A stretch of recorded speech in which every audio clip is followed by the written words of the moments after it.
Good evening, everyone. Welcome to the second annual Leading Voices in Collaborative Governance public lecture. I'm Stephen Percy, the Dean of the College of Urban and Public Affairs at Portland State, and it's my great pleasure to welcome you here tonight. I'm proud to say that for more than 15 years, our College of Urban and Public Affairs has been one of the pioneers in developing more effective governance approaches and governance principles for the work of our counties, our communities, our state, and our country. We do this through academic research and teaching, institutes like the National Policy Center and the Center for Public Service, through programs such as Oregon Solutions, Oregon Consensus, and Oregon's Kitchen Table, and through other national and international reputational events that we have to help people learn about this very, very important field. Tonight we are here at the time of crisis in governance in our country. Our ability to get things done when the fabric of our society has never been more frayed makes it very, very difficult to make policy solutions on a collaborative basis. Last year's speaker, author Daniel Kemmis, spoke eloquently about the crisis that we have at hand and how the principles of collaborative governance are the very principles we need to sustain our democracy. But some now raise legitimate questions about whether collaboration is even possible or is it even helpful. Tonight's lecture is intended to address that question head on, and I know that it will produce a lively and thoughtful discussion on the topic. Tonight's lecture will also, I hope, address another important question. There are people out there who say that collaboration or collaborative governance is a kind of theoretical, pie-in-the-sky construct that even in the best of times doesn't work in addressing tough problems and tough decisions. That when rubber meets the road, it's how many votes you have, how many dollars you have in your pocket that really make a difference. Collaboration with others only slows things down, some people may think. Our speaker's many years of using collaboration as an actual governing principle will indeed shed some light on this question. The College of Urban and Public Affairs at PSU is pleased to be one of the sponsors of tonight's Leading Voices in Collaborative Governance lecture. I also want to thank our many other co-sponsors, which include the State of Oregon and its Department of Administrative Services, the City of Portland and its Bureau of Environmental Services, the Association of Oregon Counties, Metro, Prosper Portland, and the National Policy Consensus Center.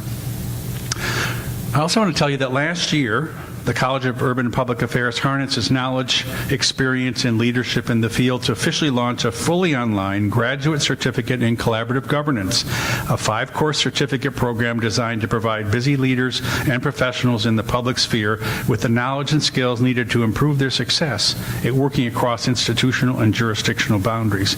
I encourage those of you who may be tasked with the tricky business of leading or addressing collaborative approaches to public issues to look at the program.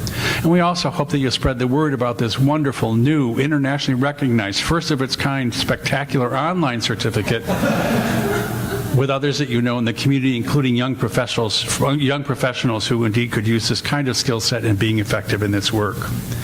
Now, here to introduce tonight's speaker is the faculty lead for this wonderful program I just mentioned, Steve Greenwood.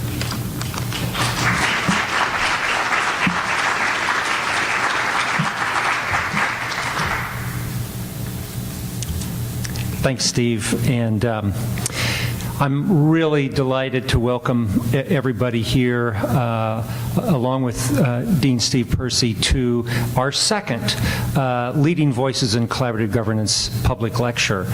As Steve said, last year we started it off with Dan Kemmis, who in fact did say democracy is in trouble, but that collaborative governance embodies the very principles that can help restore it. One of the reasons that we have the graduate certificate in collaborative governance is that everybody, it seems today, is collaborating. Right? You hear that word ubiquitously. And though people have good intentions, many who are trying to do this are unfamiliar with the practices and with the principles that actually can lead to success. And so many people come to collaboration with a belief in some of the myths that are going around.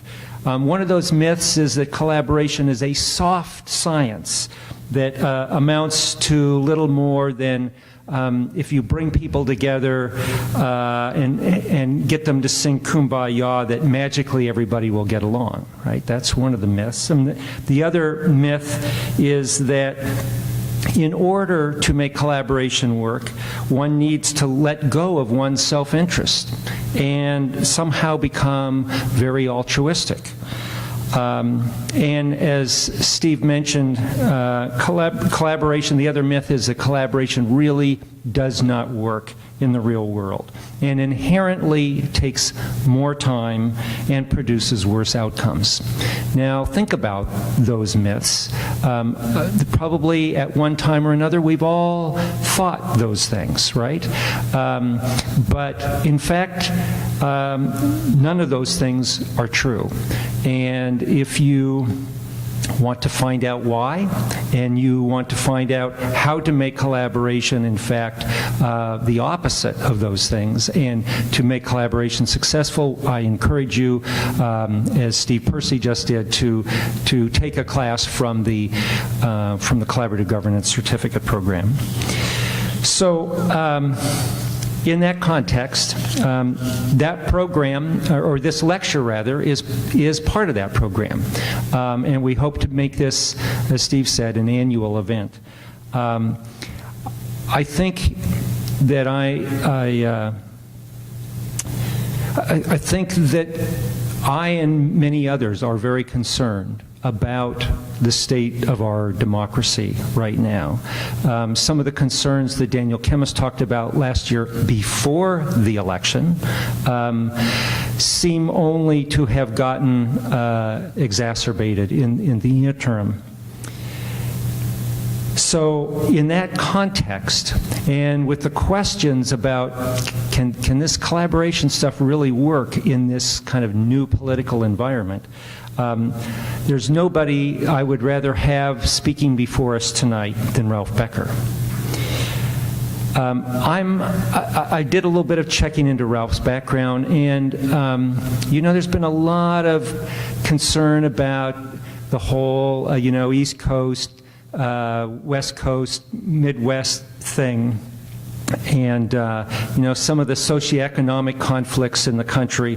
Well, Ralph began his career as a garbage man and firefighter for the National Park Service. He served on the Salt Lake City Planning Commission and was Utah's state planning coordinator. He served 11 years in the Utah State Legislature, 5 as minority leader. And his major issues were trails, open space, transit, energy policy, and social justice. You really should have been in Portland, I think. He ran for mayor of Salt Lake City in 2007, I believe it was, and then ended up serving 2 terms. And during his second term, Ralph became the president of the National League of Cities. More importantly, and the reason really Ralph is here, is that he has made, through his public life, he has made collaboration the cornerstone of his governing philosophy, and he's been successful at it. He showed the collaboration, that working with others to get things done can indeed work in the real world. But he also knows what some of the challenges are. And I think he's here tonight to probably talk about both of those things, the successes as well as the challenges. He's now a fellow at the Open Society Foundation, and he is continuing his work, creating a guide for local leaders on solution-oriented approaches in contrary political environments. So who better than to come and talk about tonight's topic? Ralph Becker, please join me in welcoming him.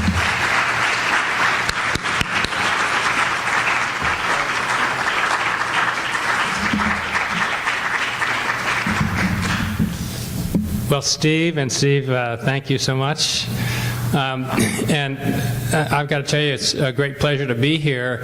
And I'll also tell you that with the restrooms over here, I won't just assume when people start walking out that they're disappointed in whatever it is I have to say. Although, as a politician, you can't help but think in those terms a little bit. Really what you're doing here in Portland, in a way I was mentioning this morning that coming to Portland and talking about collaboration is, it seems a bit odd, but it also meets then the definition of an expert, because an expert is anybody who's more than 50 miles away. And while certainly I've been involved with collaborative practices for much of my career, this is where really I would say collaboration has its both greatest foothold and its greatest strength, and it's exhibited with Oregon Solutions, it's exhibited with the work at PSU, with being the first place in the country to have actually a graduate program in collaborative governance. And so I wish I was actually listening to all of you, and I've had a great opportunity to learn from many of you over the years, Chris Carlson and Greg Wolf, who are the true masters of collaborative governance. I think we called it something even different in those early years. It was consensus building. And from my wife Kate, who's here, and she in fact helped me with this, with putting the photos together, the presentation together. And the picture on the top of me is when I was becoming mayor, and the picture in the bottom is me after I became mayor. So, I've gone through a bit of a transition myself. And Steve noted that, Dan Kemmis spoke last year, and I've got to tell you, it's a bit intimidating in some ways to follow Dan Kemmis. He is not only a giant in this field and been a leader for a long, long time, but I also view him as one of the really brilliant minds thinking both in detail and in great depth about governance and how government should work and can work, and he was very actively involved himself.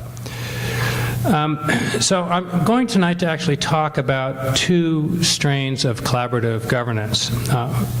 One of them are the factors and the qualities that lead to success in collaborative governance, and particularly from my perspective, from really about 20 years as an elected official.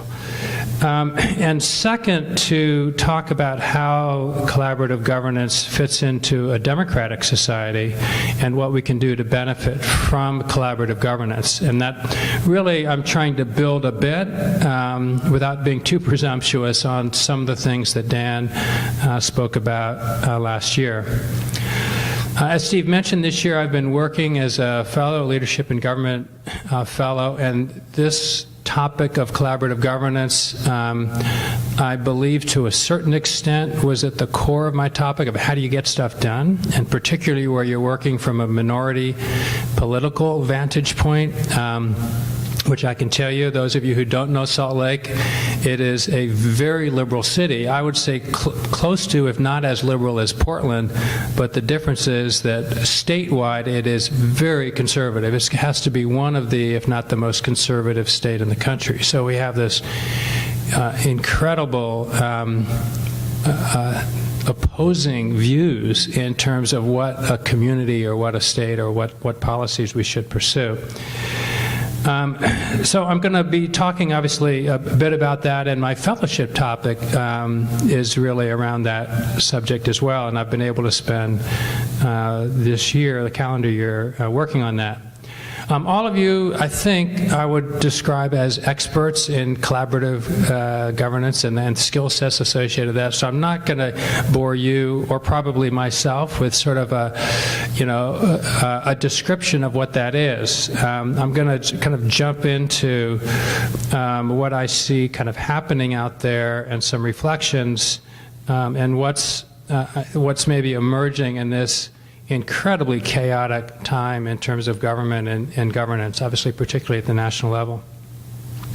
So we're living in this hyper-partisan time where I'd say polarization and dysfunctional government, if it hasn't reached an all-time high in this country, we're probably matching it. And that can be a bit distressing, I think, for a lot of us when we're looking at what's happening at the national level. And it's a daily show, and I've got to say that probably like some of you, I'm I'm a bit embarrassed when I think about how our country is represented by some of the words that come out of people's mouths and by some of the actions and proposed actions that are occurring there. And then we've got this incredible undercurrent, I consider it. I've always viewed it a bit as an undercurrent, but as an undercurrent of collaborative governance going on. And it's a challenge for collaborative governance, I think, at the sort of very basic nature of public understanding and acceptance, because the fact of the matter is what we do is really boring. It's the stuff of, how do we get people together, and how do we have a good process, and how do we get to results that serve the outcomes that a community or a place wants, and then have agreeable outcomes that people agree to. And that process stuff is just not very interesting in the media, and I think that's really one of our great challenges, and it's a challenge for politicians as well. And I think most politicians, in discussions that I have with them, not only know that collaborative governance, as we call it, is the best way to make decisions. But they would want to do it, but I think they are either resistant or fearful because it doesn't fit into their political equation for what serves them well. So you might say, well, then what is it that serves a politician? And Steve mentioned it. It's actually a pretty simple formula for a politician. If you decide to run for office, if you get the most votes, you win. And so people go, well, what's driving, what politicians do?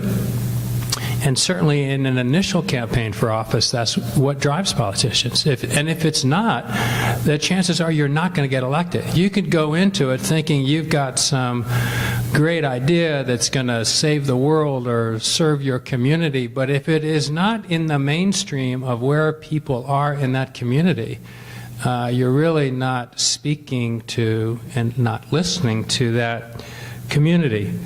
So success is, I'd say, different for an elected official than what a lot of people see based on what they do. The other thing I'll mention about that is governance and collaboration, the two words that really are sort of driving us today, in this discussion. Most people have no idea what those words mean, and as was mentioned, people love to talk about collaboration. It's like, oh yeah, I'm going to collaborate. But very few people either know how to do it, and I think an awful lot of people don't really care about really doing it. They just know those terms are attractive today, and so they tend to use the word collaboration.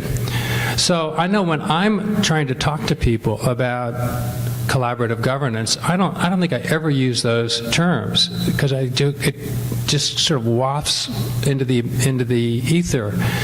I talk about us working together. I talk about us finding solutions and outcomes that people want. I talk about us solving issues and problems.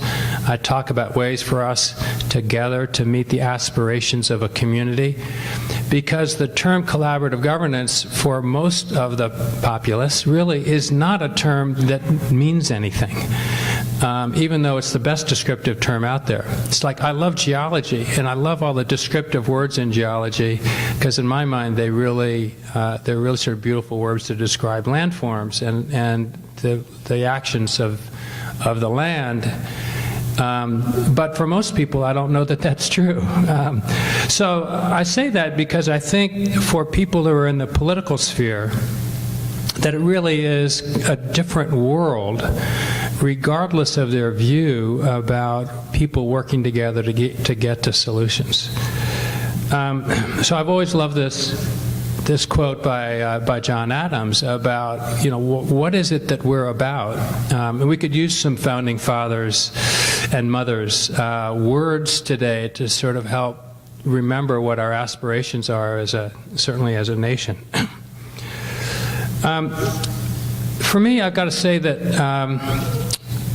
I became acquainted with collaborative governance without having realized that it had been the approach I had been taking and work that I had been doing for some time. And I got exposed through the Policy Consensus Initiative, which is now Kitchen Table Democracy, and realized there's this framework out there for how to make decisions and process out there for how to make decisions, and that if we learn those things well, it really can help us do better. And I'd been serving in the legislature and for a number of years, and decided I wasn't going to do that anymore. And I thought, well, is there another elective office that I would like to do? And the being mayor of Salt Lake was front and center there, so I decided to pursue it. And I gathered some political advisors around me on how to do that. And I'm a planner, and I wanted to lay out an agenda and do all those kinds of things. And I said, look, one of the things I really want to do during this campaign is to talk about collaboration. And to a person, they all said, what are you talking about? Because it's hard to distill it down to a few words and 30-second sound bites and the types of things which reflect what happens in political campaigns. And so you really can't do that. So save it. If you get elected, then go ahead about it in your work. And I went through the campaign, and I was fortunately successful. And I found even during the campaign that while I couldn't use it as sort of the main theme of speeches and a stump speech, that when I was interacting with people in cottage meetings or in smaller settings where there was more of a discussion, that I really could talk about it. And then I could say, look, how we make decisions is as important as the decisions we end up with. And it would resonate with people. And then we could talk through it, and people would ask questions about it and interact about it.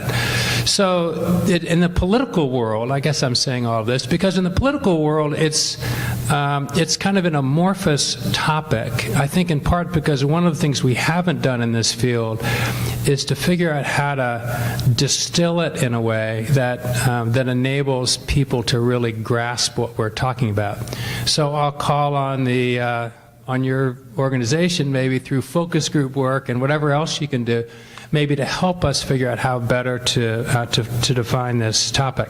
Elected, and sure enough, because I thought this was important, I was giving my first speech, was a week after I came into office, my State of the City speech, and I laid out, I'm going to be different, and we are going to work together, which was a theme I did really use a lot in the campaign.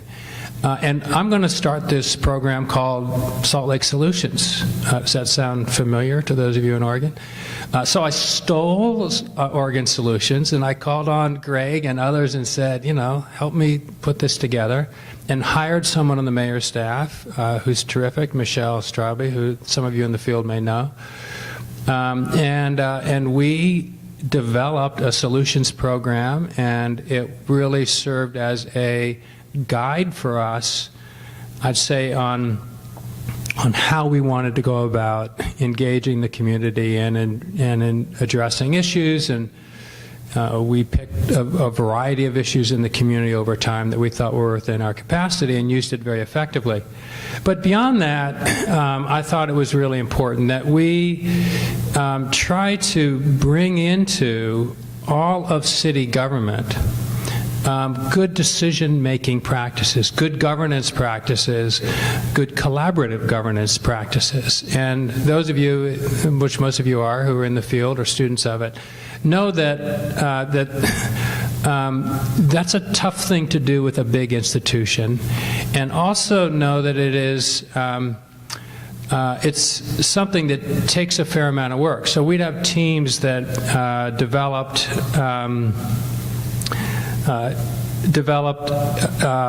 the solutions model and got that broadcast. We started an open city hall. We did a transparency initiative. We developed a public engagement guide. Whoops. Didn't mean to get there so fast. We developed a public engagement guide. We did a whole series of things to really engage the community. We did something called Online City Hall. Do you all have that here in Oregon?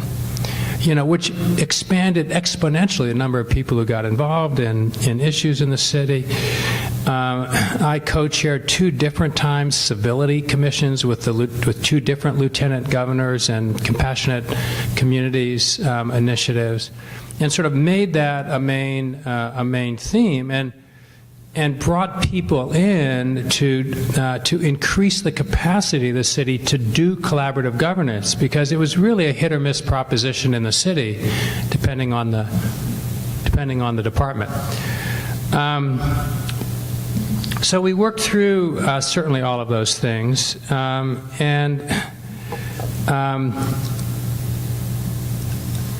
now I remember why I had this slide up. So this is a cartoon. I was blueprint man during my campaign, and these really smart advertisers, because I was a planner and we were going to do all these things in the city, they developed this cartoon, which was kind of eye-catching and attention-gathering, of me as blueprint man, and they do cartoons of me flying around in the city, and light rail going by, and development happening, and open space being beautiful. And so fortunately there are people who are really creative on this stuff.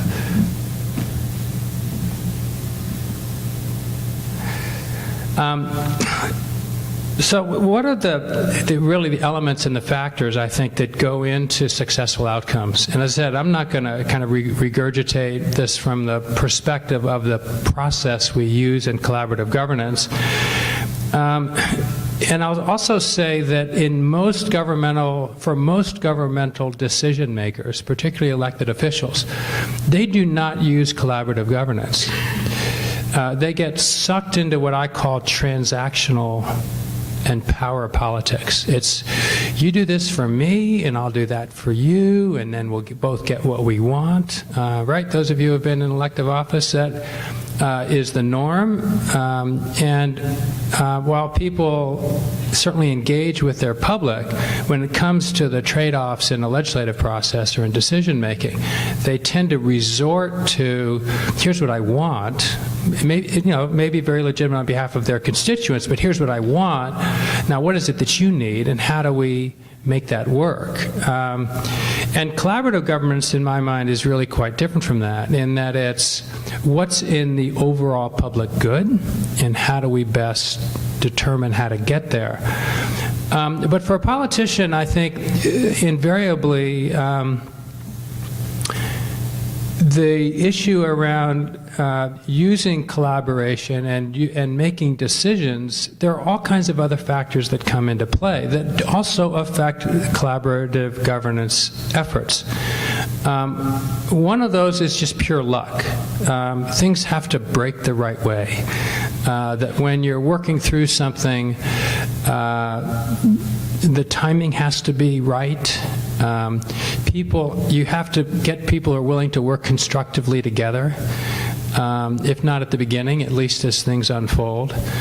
It's got to meet election cycles, because if people turn over, ultimately making decisions who were involved, they tend to discount what's happened in the past. And so timing is a critical part, I think, that oftentimes is not treated as large an item as it is when you're using collaborative governance practices, because if you are working on something that's controversial and it's coming to a head right at the time of an election, and an election official wants to keep their distance from it because they're trying to avoid controversy, I think it really affects the ability to work through to issues. Getting people engaged early is obviously important, and then following, I'd say, all of the tried and true practices that we see around collaborative governance, of good notice, of setting strong objectives, of identifying issues and addressing them, of using the best available information, of analyzing and developing alternatives, of documenting decisions and providing a rationale. All those things, I think, create the dynamic that makes for successful collaboration. But for an elected official, it's a different kind of world, in that the life of most elected officials is really hectic. depending on the position that you're in, there are things coming at you continuously that you're having to react to or think you have to react to. And things move pretty quickly. And so getting out of that crisis mode, I think, is part of the challenge for elected officials who are dealing with good governance. And then also say that for moving forward, there are really some things you're reacting to, and then there are other things that you want to try that are new, that are aspirational. And when you're trying something new, it's really hard to get to those if the basics of government are not working well. And that's true particularly at the local level. So if security isn't good, if the circulation transportation system is broken down, if housing is horrendous for a good percentage of the population, if services aren't being delivered by the city, if those things are in failure mode, it is almost impossible to reach forward with new agenda items. I was fortunate in that Salt Lake City government has a strong tradition of being really well run, and the services were good, and so I was able to make sure we try to have the best people in place to be able for Salt Lake City to be able to continue to function well, and then to kind of reach beyond those basic elements of government. Another element of all this, I'd say, is to be very strategic from an elected official's and politician's point of view. By that I mean timing is important, being opportunistic when an issue is arising, but it also means trying to anticipate the pitfalls you're going to run into politically. So if you're in local government, particularly if you're in a place like Salt Lake and you've got, I call it the bright blue dot in a deep red sea, and you've got this incredibly conservative legislature that has the power at the state level to preempt virtually anything that you do. Anticipating that and being strategic about how you develop initiatives that may go against the grain of the larger body politic in the state becomes, I'd say, really important. Some of it is timing. I made the mistake when I pursued an early initiative that it was during the legislative session. And fortunately, we survived it, but there was a very quick response from the legislature to try to preempt what we were working on. But we took on some very large issues for a place like Salt Lake. We passed both a domestic partnership registry, the first in the state, and a non-discrimination ordinance for the really giving equal protections to the LGBTQ community that just had never been pursued before, and then we withstood the inevitable attempt at the state level by some legislators to overturn it, and I should say barely survived.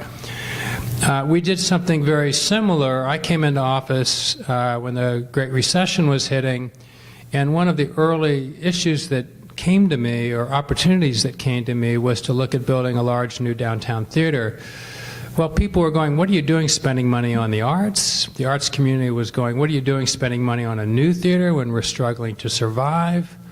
And then there were the people who said, what are you doing spending tax money on this kind of a use? And we pursued it, but it took 5 years to get the final bonding approval by the city council, and an incredibly arduous process in many respects.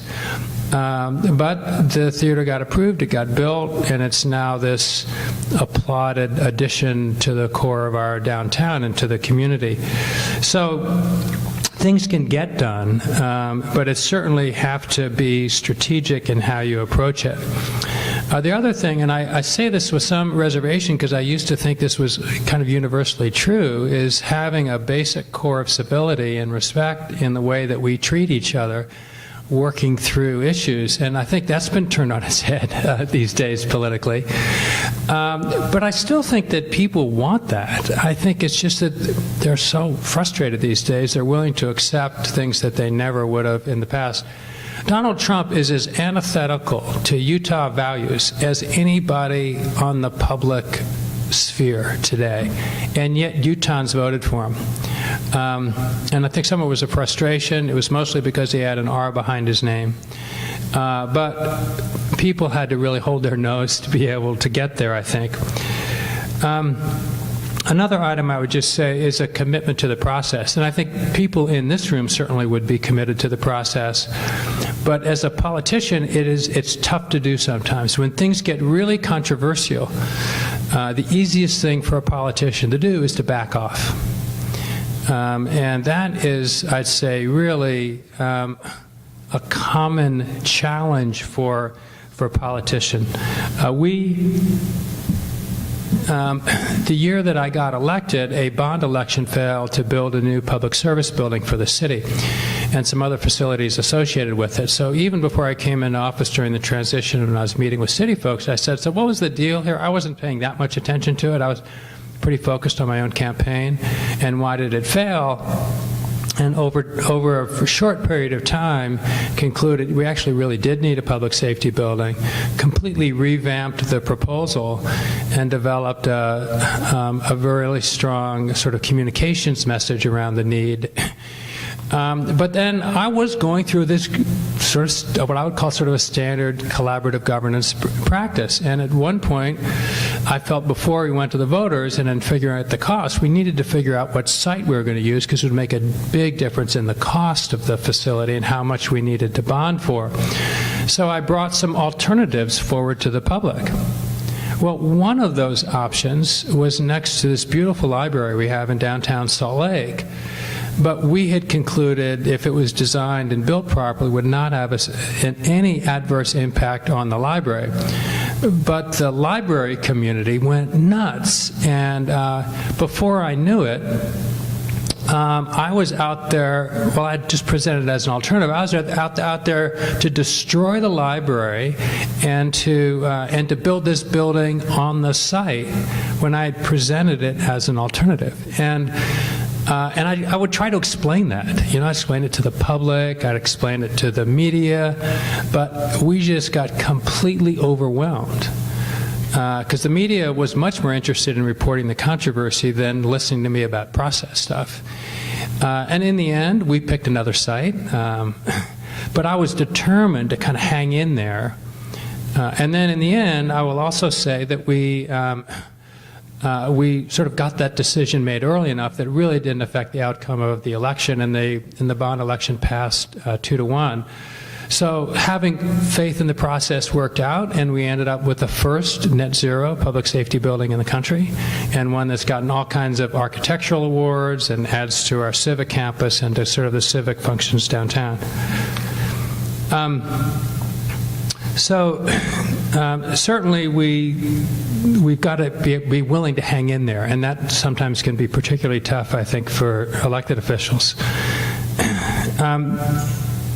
One of the things that I learned early on from my work with PCI was that maybe the greatest power of an elected official is that power to convene. It's that power to bring people together so that they are actually devising the solutions. And it's actually of great benefit to an elected official because you can get out of the line of fire while people are working on it.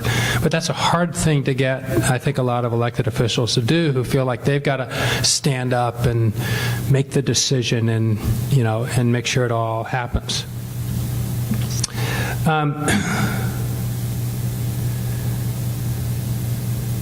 So I mentioned some of the things that we were doing. I'll just kind of run through pretty quickly. The solutions effort, I think, was an ongoing success. And in fact, I'll say after a while, in my second term, we actually even dropped the term Salt Lake Solutions. We felt we had it enough just as part of our everyday work and the way we were doing things that we didn't have to formalize it as much. It had been kind of institutionalized within city government. We had a lot of people working literally for a couple of years to develop a public engagement guide for all the city government and that people could refer to as they were embarking on their decision-making and issues. I think all of that actually seemed to work pretty well. And the exception, I would say, was that the media didn't help us, and the public didn't seem to really care, but we felt better, and we felt we were getting to some better solutions. So I want to spend just a minute talking about one particular effort we were involved in that I think sort of brought all of this work together. Most of you know, this is going to be familiar to our friend from Ogden in this view, that Salt Lake is, its, I'd say, prime physical characteristic is that it is this valley that is surrounded by mountains that rise abruptly 7,000 feet above the valley floor. It is striking. Everyone sees those mountains all day, every day when they're outside, and it characterizes our community and our region. It's also the primary source of water for the valley, and Salt Lake City, as the owner of all of the water rights, quite literally, in those mountains, it plays an enormous role with extraterritorial jurisdiction for protecting that watershed up there. It is also everybody's backyard. It is the recreational haven for people who live in the valleys and on the back side of the Wasatch in the Park City area, and everybody congregates in the mountains. In the summer, it's cool. In the winter, it's snow play in every imaginable form, not to mention the fact there are 7 international level destination ski resorts, all within, when you look at it from the top, a 5-mile radius in these mountains right next to Salt Lake City. Well, it makes for a beautiful place. It also makes for incredible competition for the uses in those mountains and impacts on the resources, and with watershed being in agreement as the most important resource, it means that the resources have to be protected to a very, very high level to protect the watershed. And we're not alone. I decided, for reasons I'll explain in a minute, that we really needed to embark on a major collaborative governance effort around the future and around decisions long term for these mountains. But we've seen successes, and Oregon Solutions has example after example with the Lower Columbia Solutions work, the Federal Forest Working Group, and then there are things like that are really sort of famous nationally, like the Quincy Library Group and the Beaverhead Deer Lodge Partnership and the Henry's Fork Watershed, where people have been doing this place-based decision-making very selective, very successfully. Well, I was abruptly brought into this effort when I woke up one morning and read in the paper, or the digital form of the paper, that there was a proposal by our congressional delegation to sell a swath of U.S. Forest Service land to a ski resort to connect ski resort on the Park City side with a ski resort on the Salt Lake side. And that it was supported by the whole delegation and by the state, and we had never even been consulted. And so I reacted unusually vehemently, and the community went into an uproar. But what I realized, this was one of just a succession of proposals that were very poorly conceived and certainly not consistent with the public interest. And so I sort of fell back on my collaborative governance mindset and said, you know what we need to do? We need to try to get everybody together, get all the local governments, the state government, the federal agencies, get all of the ski resorts, get all of the environmental groups, which are really powerful, understandably, on these issues, and get everybody around the table and see if we can make some long-term decisions that settle the vast majority of these issues that just keep coming up time and time again, usually with battles that end with people just being angrier and very little in the way of results. developed a charter, we developed a set of objectives and a process we all agreed to, and over the next 2 years, we went through, I would call, a standard collaborative governance process, and at the end came to an agreement called Mountain Accord that every one of the major parties agreed to, and that established, I'd say, would end upon completion of implementation all of the major issues in the Wasatch, and that includes establishing a new designation, federal designation called the Central Wasatch Conservation and Recreation Act, which has been introduced in Congress and hopefully will pass this Congress if they can pass anything, even when there's consensus. It included a bunch of land transfers to try to give where the private development is around the ski resorts, private land, and to give all of the public land that had private land scattered all through it into public hands, to define what the boundaries would be in perpetuity going forward for the ski resorts, to provide a path for the transportation solutions in the canyons, because those mountain canyons have become more and more congested, not just in the winter during the ski days, but in the summer. And we came to an agreement, and it was really a proof, I would say, to really what can happen if a process is committed to and people work well together. And really the beauty of the process and the beauty of the outcomes. Now, we still have a ways to go in implementation, but all the parties are still in agreement. A new organization has been set up under state law called the Central Wasatch Commission to finish trying to carry this out.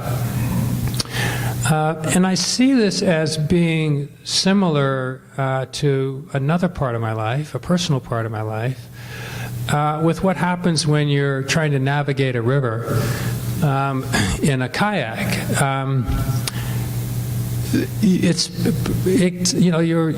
You're doing whitewater stuff, and you're trying to find your way through rapids, and it's rocky, and you make mistakes, and you adjust, and you try to make it down safely through a rapid, and then you're also, if you're playing on a wave. So like a surfer out in the ocean, kayaks will just sit on a wave for a long time and surf them. And if you get too far out in front, you get gobbled up by the wave, and that's called whirlpooling, which isn't a lot of fun. If you get too far back, then you fall off the wave, and you're not enjoying it. And then if you find a nice route through the rapid, you feel great success at the end.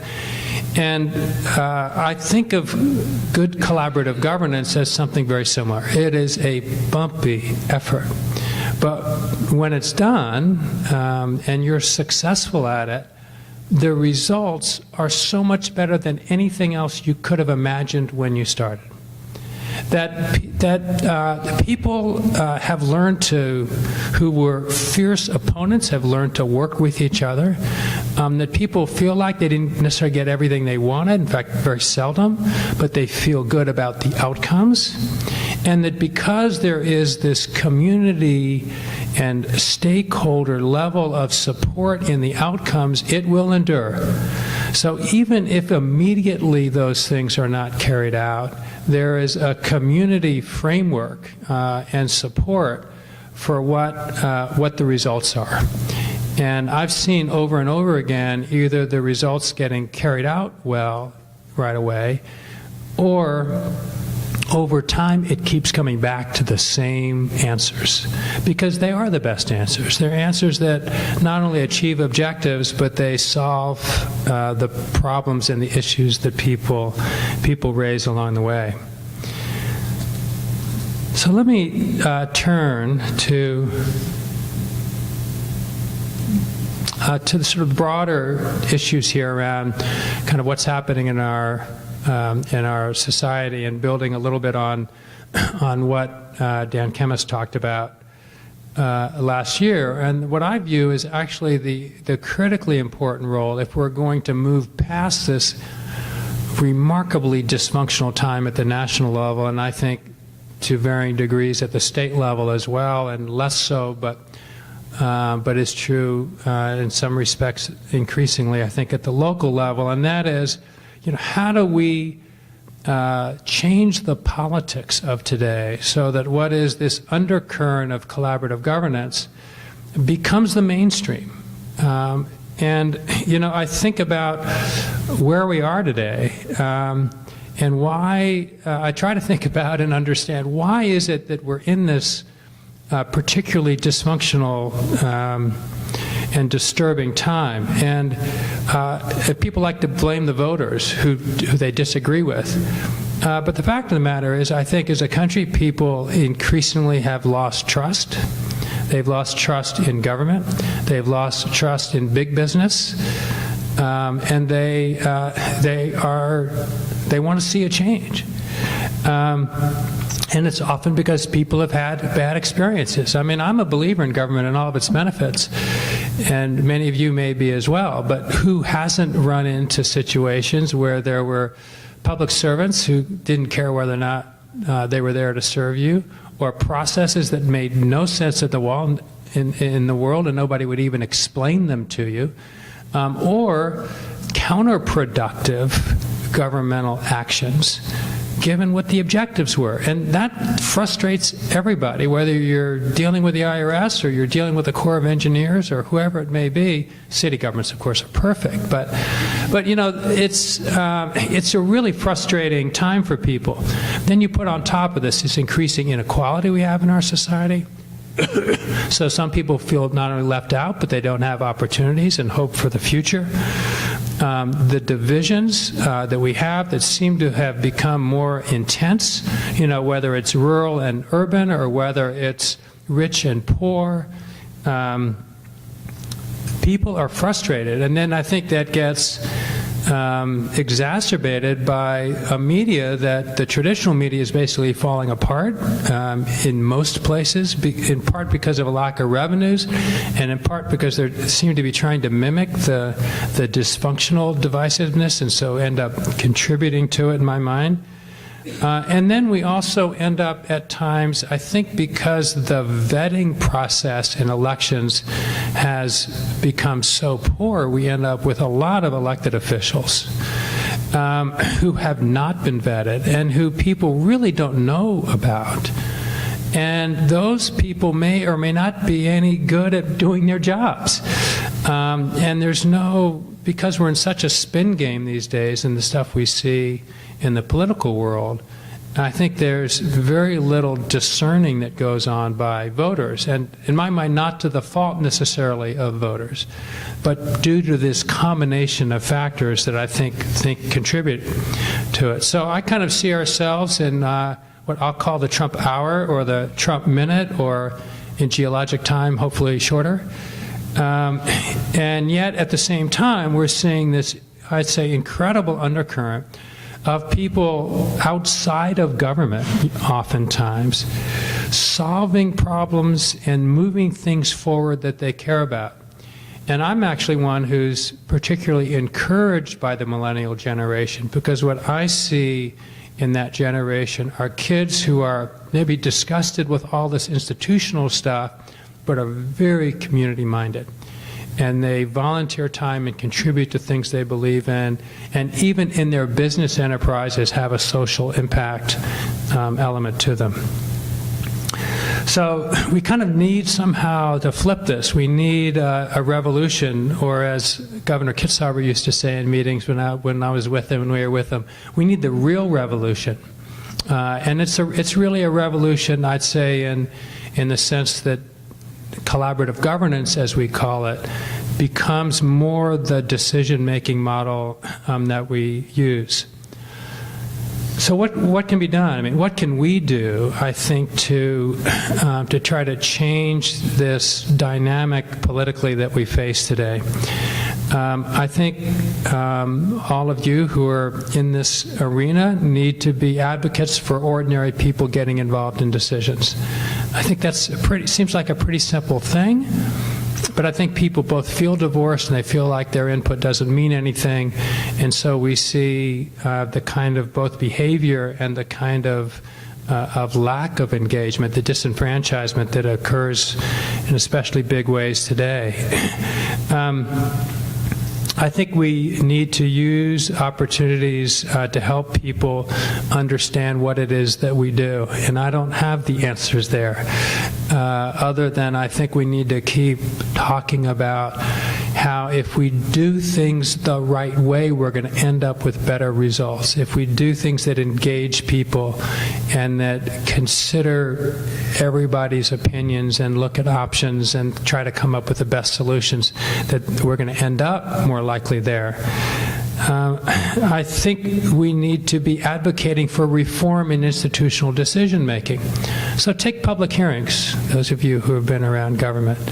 How many of you think that public hearings are a good way to get public input? You know, the public hearings are just grandstanding opportunities for people who, generally, for people who want to get up and scream and yell. You know, you got 2 minutes, you get up there, and there are people who show up again and again and again, and the general populace might show up for a meeting because they're interested and go, well, why am I here? That is grossing me out. And I don't want to, and I'm either scared to participate because I don't want to get bullied, or I don't think my voice is going to be heard. You know, that needs to change. There needs to be meaningful public dialogue about these issues. And public hearings, which is the standard way we've been doing it for 50 years or more, is not that approach. I had no success with my city council, probably because I was the mayor, in trying to get them to look, you know, very, very well at different ways to engage their public. And then, you know, where collaborative governance has proven itself over and over again is place-based decision making. So, you know, we've got an area, we've got a set of issues. When you get on the ground, you have to deal with the realities. And there's no escaping that. And I think the more we can do that, the more we can bring our decision making to the ground level and engage the people who care the most and are most affected. And then they can see that when they get involved, that they're being listened to and are participating and contribute to what the solutions are. I think the world changes for people. And that's not as commonplace as I think it should be. Promoting the effectiveness of these tools that we have is obviously important. And then all of you who are students in this program, you know, you need to not only learn the skill set, but you need to be missionaries for it in the work that you do, and model both the process as well. And so much of it isn't a science. It's an art form that's learned by experience. And then I think we also need to model civility. I think about not just the work that I've done, where I'm not sure that has always been very richly rewarded, but I look at someone like Mayor Greg Fisher in Louisville, who decided upon becoming mayor. This guy was a businessman and entrepreneur. He decided when he became mayor, he was going to make compassion the central theme of his administration. Now, we think collaborative governance is an esoteric term. I think how many people would believe a politician who's a business person is serious about being a compassionate city. He is now building a center for compassionate cities in Louisville because it's become an international movement. And he's done incredible things, you know, bringing volunteers into the community, you know, breaking the Guinness Book of World Records for how many people participate in public service in his community. And, you know, it's really by the power of him displaying his own commitment to it, but letting other people see how much richer they were as a community and how much better they felt about themselves from service and from being kind to each other. And the Dalai Lama visits them every year, and I mean, there's some really cool byproducts as well. So I think, you know, there are obviously all kinds of things that can be done, and that are some of the ones that I can think of. I also, maybe it's just my nature, but I have a real sense of hope in this, what seems like a very dark hour. Dan Kemmis last year talked about healing democracy. And that was, as you mentioned, that was before Trump got elected, when it seems like we reached kind of new levels of division. And we have this time, when there is this hyper-partisanship. I think the campaign financing system is counterproductive. We've got redistricting dysfunction all over the place. We've got nominating processes for nominees of parties that usually give us terrible results because of the way they're structured and how they're set up. So there's a lot of ugly politics going on, and all of that is, I think, what leads to this inability for us to solve problems. And particularly we see it day after day and year after year at the national level. But as Dan Kemp said last year, I don't think there is any purer form of democracy, of engaging and gaining participation of people, than collaborative practices. It includes such basic skill sets that too many people have forgotten. It's about listening. It's about speaking honestly. It's about being open to unexpected outcomes. I mean, the people who think I have never gone into one of these processes, I usually don't share my thinking on them if I'm in a facilitation role, obviously. But even where I've been the convener and had really strong opinions going in, where the outcomes were what I thought they were going to be when I started. That there's something that emerges. There's both a catharsis and a group thinking that emerges when people work together that produces 10 times better results than we'd ever get alone, thinking we've got, some dictate to be able to answer the questions. So there's no question in my mind that these times will change. We go through these cycles in the American democracy. This isn't the first time politics have been really ugly in our country. And I think we see that with people who are in this room who work in this field. We see it in every neighborhood. We see it in every community. And we see it all across the nation, everywhere that I've gone, where people are actually working together, but it's just not getting the attention, and it is not, obviously, the mainstream. So we can not only make a difference, I think we need to make that difference. And I think when that happens, and I think it will happen, it's hard to see it now, but I think it will happen, then we'll see the kinds of democratic expressions and the democratic successes that everybody wants in this country. That I'm quite confident of. And the faith in our democratic institutions and even the very nature of democracy will be restored, and we'll have a lot more participation. So I hope all of us will find avenues that are within our realms and will foster and support this effort around collaborative governance. For me now, I'm kind of an elder in the field and in my career. And I was reading recently an article where Jerry Brown, who's been around a long time, was being interviewed, and they were asking him about his career and how he feels now going forward. And he said, I was in a hurry when I was 40, and I'm now in a hurry when I'm 79. He said, I don't think there is a greater sense of urgency right now, and an urgency on my part. Now, there's a guy who's 79 years old, has been at these wars and battles for a long, long time, and he is as determined as ever to try to serve the public in the best way that he can. And I've got to say that even though I'm not 79, but I'm certainly got Medicare this year. And I've got to say, I feel in many respects the same way. It's like, well, whether I'm an elective office or not, there are things that I can do. I can help try to recruit good candidates and support them because I know that game, I know that world. I can be supportive of work that folks like the kinds of things that you're doing. So we've got to, I think, engage in this democracy, and we've got to ask the right questions of candidates to try to dig down below the level of someone who just uses the word collaboration, but has no understanding of either what it is or or would have an intention to use it. We need to support, in as public a way as we can, the public officials who are collaborative. And I think I would encourage any and all of you to take the leap yourself and jump into elective office. I can tell you, I never could have imagined 5 years before I ran a campaign to get into office that I would even want to be in elective office. The idea of being out in front of people is frightening to me. I know it may not seem that way now, but people who know me well know that.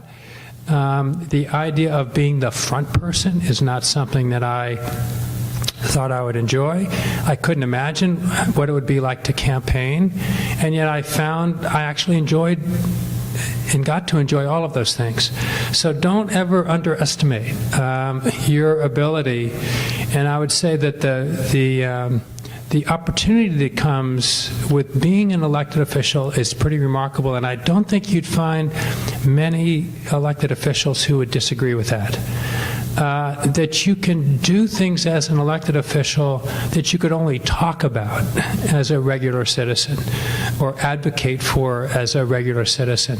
And so I really want to encourage all of you to really literally seriously think about kind of taking that sort of leap and seeing whether or not you find that it serves you well. So I'll just end by saying let's get on with the revolution, and let's do it nicely.